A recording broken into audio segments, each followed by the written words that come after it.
Hi we kitchen சகோதர சகோதரிகளே எல்லாருக்கும் காலை வணக்கங்க. இன்னைக்கு நம்ம வீட்டில் இருக்க 4 பொருளை வச்சு சிம்பிளான ஈஸியான டேஸ்டியான ஒரு ஸ்வீட் பண்ண போறோம். அது என்னன்னு பாக்குறீங்களா? ஒன்றும் இல்லைங்க. இன்னைக்கு நம்ம செய்ய போறது ஈஸி அண்ட் சிம்பிள் அல்வா. அது எப்படி பண்ண போறோம் அப்படின்றத பார்க்கலாங்க. அதுக்கு ஃபர்ஸ்ட் என்னென்ன பொருள் தேவைன்றதை சொல்லிடுறேன். கோதுமை மாவு எடுத்துக்கோங்க, நாட்டு சக்கரை எடுத்துக்கோங்க, ஏலக்காய் பொடி எடுத்துக்கோங்க, கொஞ்சமா நெய் எடுத்துக்கோங்க. இந்த 4 பொருளை வச்சு நம்ம ஒரு அழகான அல்வா செய்ய போறோம். அது எப்படி செய்ய போறேன்றது நான் உங்களுக்கு இப்போ 1 by 1 சொல்ல போறேன். இப்போ நமக்கு நிறைய ஸ்வீட்லாம் செஞ்சு சாப்பிடணும் ஆசை இருக்கும். ஆனா நம்மளால செய்ய முடியாது, வேலை செய்ய முடியாது. இப்போ இருக்க லேடிஸ்க்கு எல்லாருக்கும் ஆசை இருக்கு. அந்த ரெசிபி செய்யணும், இந்த ரெசிபி செய்யணும் அப்படின்னு ஆசை இருக்கும். ஆனா சம்டைம்ஸ் பாருங்க நம்ம உடல் ஒத்துழைக்காது. ரொம்ப டயர்டா இருக்கும், சோம்பலா இருக்கும். வேலைக்கு போயிட்டு வரவங்களா இருப்பாங்க, வீட்டில் ரெஸ்ட் எடுப்பாங்க. அவங்களுக்கு ஏதாவது சாப்பிடணும் போல இருக்கும். பட் அவங்களால வேலை செய்ய முடியாது.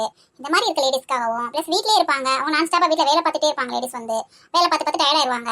ஒரு சமயத்தில் அவங்களுக்கு ஏதாவது ஸ்வீட் சாப்பிடலாம், ஒரு காரம் சாப்பிடலாம் அப்படின்னு தோணும். அப்போ செய்யலான்னு பார்த்தா அது ஒரு மாதிரி கஷ்டமா இருக்க மாதிரி இருக்கும் இல்லையா? அந்த மாதிரி இருக்கிறதுக்கு தான் உங்களுக்கு நான் சிம்பிளான டிஷ்ஷஸ்லாம் சொல்லி கொடுக்க போறேன். ஈஸியா, டேஸ்டியா, ஹெல்த்தியா, வீட்லயே இமிடியேட்டா செய்யற ரெசிபி தான் நான் உங்களுக்கு சொல்ல போறேன். இப்போ நம்ம என்ன பண்ண போறோம்? ஃபர்ஸ்ட் இந்த நாட்டு சக்கரையை வச்சு ஒரு பாகு ரெடி பண்ணிக்க போறோம். இதுக்கு கண்டிப்பா அதெல்லாம் வரணும்னு அவசியம் கிடையாதுங்க. நீங்க சாதாரண கொதிக்க வச்சு ஒரு பாகு மாதிரி காய்ச்சினாலே போதும். ஃபர்ஸ்ட் பாக காய்ச்சி வடிகட்டி எடுத்து வச்சுக்கலாம். அதுக்கப்புறமா ஒரு வடச்சட்டியில நெய் ஊற்றி நம்ம வச்சிருக்கிற கோதுமை மாவை அதில் போட்டு நல்லா வறுத்து எடுத்துக்கணுங்க. நெய்யில் எந்த அளவுக்கு கோதுமை மாவை நம்ம வறுக்கிறோமோ அந்த அளவுக்கு அல்வா டேஸ்டியா இருக்கும். அதே மாதிரி நீங்க நாட்டு சக்கரை யூஸ் பண்ணலாம், இல்லைன்னா பனை வெல்லம் கூட யூஸ் பண்ணிக்கலாம். ரெண்டுல எதனாலும் யூஸ் பண்ணிக்கலாங்க. நாட்டு சக்கரை ரொம்ப ஹெல்த்தியானது, உடம்புக்கு நல்லதுங்க. நம்ம ஒரிஜினல் நாட்டு சக்கரை வாங்கி வச்சுக்கிட்டீங்கன்னா சப்போஸ் உங்க வீட்டில் யாருக்கா சுகர் இருக்குன்னா கூட அவங்க கூட இந்த அல்வா சாப்பிடலாம், ஒன்றும் பிரச்சனை கிடையாது. ஒயிட் சுகர் தான் நம்ம சாப்பிடக்கூடாது. நாட்டு சக்கரையான பொருள் எல்லாமே சாப்பிடலாங்க, எந்த பிரச்சனையும் கிடையாது.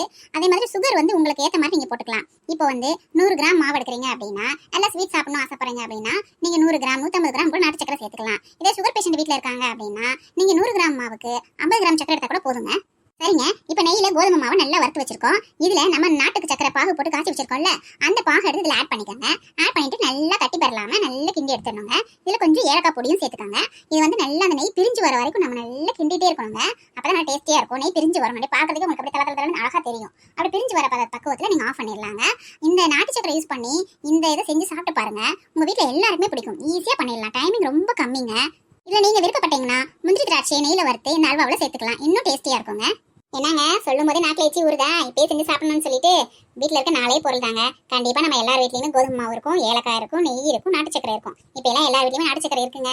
ஏன்னா சுகர் கம்ப்ளைண்ட் வரதுனால யாரும் ஒயிட் சுகர் அதிகமாக யூஸ் பண்றது இல்ல. இந்த 4 பொருளுமே நம்ம வீட்டில் இருக்க பொருள் தான். அதனால நீங்க இப்ப நினைச்சா கூட ½ அன் ஹவர்ல அல்வா ரெடி. என்னங்க எங்க வீட்ல அல்வா ரெடி, உங்க வீட்ல அல்வா ரெடியா? நீங்களும் இதே மாதிரி செஞ்சு பாருங்க. சாப்பிட்டு பார்த்துட்டு எப்படி இருக்குன்னு கமெண்ட்ஸ்ல சொல்லணும். இது மாதிரி இன்னும் நிறைய ரெசிபி கூட உங்களை நான் சந்திக்கிறேங்க. வணக்கம்.